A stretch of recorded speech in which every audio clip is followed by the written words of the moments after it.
ئەگەر کوردیە گرتوو بێت هیچ هێزێک ناتوانێت بیانشکێنێت. ئەمە پەیامی برێت مەکگۆرک نێردەی تایبەتی بارەک ئۆباما بۆ هاوپەیمانەتی نێودەوڵەتی بوو کە بەر لە 2 هەفتە و لە دوای کۆنتڕۆڵکردنەوەی شنگال ئاراستەی هێزە کوردیەکانی کرد. ئەم پەیامەی مەکگۆرک لە کاتێکدا بوو کە هێزە کوردیەکان لەبارەی چۆنێتی کۆنتڕۆڵکردنەوەی شنگالدا لە شەڕێکی ڕاگەاندنی توندا بوون.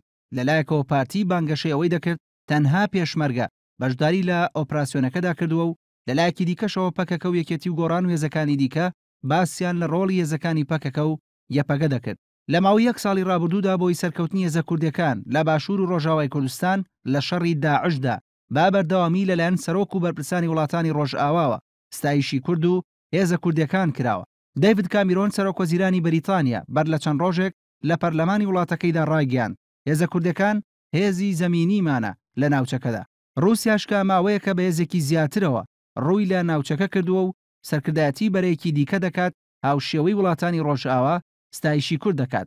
ڤلادیمیر پوتین سەرۆکی رووسیا لە کۆبنەوەی ساڵانەی نەتەوەیەکگرتوەکاندا باشکرا ستایشی ڕۆڵی کوردی کردو لە ئێستاشدا کە پەیوەندیەکانی رووسیا و تورکیا تێک چووە هەندێک لە بەرپرسانی رووسیا باشکرا باز لە پشگیریکردنی کورد دەکەن.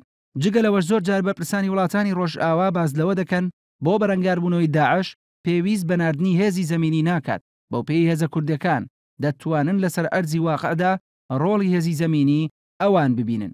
هاوکات لەگەڵ ستایشکردنی هێزە کوردیەکاندا بەردەوام ڕەخنەیان لە هێزە عێراقیەکان و هێزە سووریەکانی ئۆپۆسیۆنی بەشار ئەسەد دەگرن بەوەی کە ڕێکخراونین و توانای بەرەنگاربوونەوەی داعشیان نییە.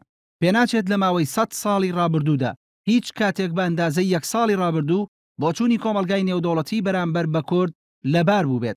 بەڵام کورد لە ناوخۆیدا تووشی ئەو نەخۆشیە بووە کە لە ڕابردوودا زۆر جار شاعیر و نووسەرانی ڕەخنەگری کورد با دەردە کورد ناویان بردووە، دەردی ناکۆکی و دووبەرەکی. کۆمەلگای نێودەوڵەتی کۆنتڕۆڵکردنەوەی شنگالی بەدەستکەوتێکی گەورە لە جەنگی دژ بە داعش ناوبرد. بەڵام لە کوردستان هێزە کوردیەکان هاوشێوەی خێڵەکانی سەدەی ڕابردوو لەسەر دەستکەوتەکانی جەنگەکە کەوتنە ناکۆکی و دووبەرەکیەوە. کۆمەلگای نێودەوڵەتی زۆر جار ستایشی سەقامگیری هەرێمی کوردستانیان کردووە با بەراورد بە ناوچەکانی دیکەی عێراق. بەڵام هێزە سیاسیەکانی هەرێم بەهۆی ناکۆکیەکان و ململانە سیاسیەکانیانەوە بەدەستی خۆیان خەریکی تێکدانی ئەو سەقامگیریان. پەرلەمان پەکی کەوتووە، پۆستی سەرۆکایەتی هەرێم ناکۆکی لەسرە، ئازادی ڕاگەاندن و ڕۆژنامەنووسی لە پاشەکشەدایە، قەیرانی دارایی و چەندین قەیرانی دیکە لە ئارادایە و هیچ هەوڵێکی جددیش لەلایەن هێزە سیاسیەکانەوە بەدی ناکرێت بۆ چارەسەرکردنی کێشە و ناکۆکیەکان. پێشتر کورد زۆر جار ڕەخنەی ئەوەی دەگرت کە حکومەتە ناوەندیەکان پارەی نەوتی کوردستانیان بۆ سەرکوتی کورد بەکارێناوە.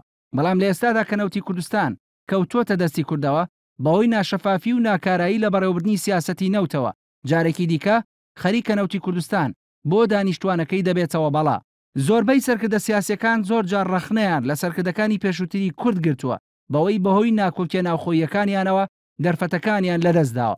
بەڵام ئاخۆ و سەرکردانە ئێستا بیر لەوە ناکەنەوە کە نەوەکانی داهاتوو ڕەفتارەکانی ئێستای ئەوان چۆن هەڵدەسەنگێنن لە کاتێکدا سەرکردەکانی کورد لە هیچ قۆناغێکدا بە ئەندازەی ئەم قۆناغی ئێستا دەرفەتی گەورەیان لە بەردەمدا نەبووە کە بەوتەی هەندێک چاودێر پێدەچێت دوای کۆتاییاتنی جەنگی داعش ئەو دەرفەتەش بۆ کورد کۆتایی پێبێت.